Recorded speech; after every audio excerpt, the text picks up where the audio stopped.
তিনি হলেন গ্রামের মোহন কাকা। ভোজন রসিক মানুষ, নিমন্ত্রণ পেলে ভীষণ খুশি।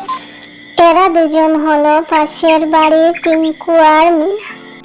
হ্যাঁ রে মিনা, তাড়াতাড়ি চল, এদিকে আবার বৃষ্টি এলো বলে যে। কই গো গিন্নি, তুমি কোনো রান্না বসাওনি? ওরা যে এক্ষুনি চলে আসবে। যাও গে, তাড়াতাড়ি রান্নাটা বসাও।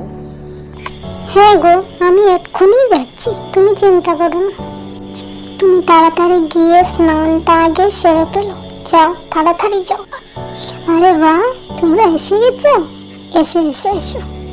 এইখানে এরা সবাই বসে টিভি দেখছে। ওদিকে মিতা আর নমিতা রান্না প্রায় শেষের দিকে।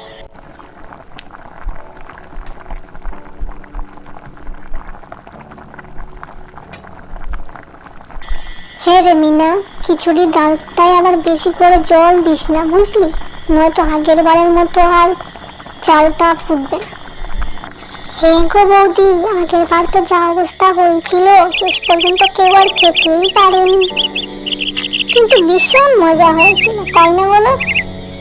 এই বৃষ্টির দিনে গরম গরম খিচুড়ির মজাই আলাদা।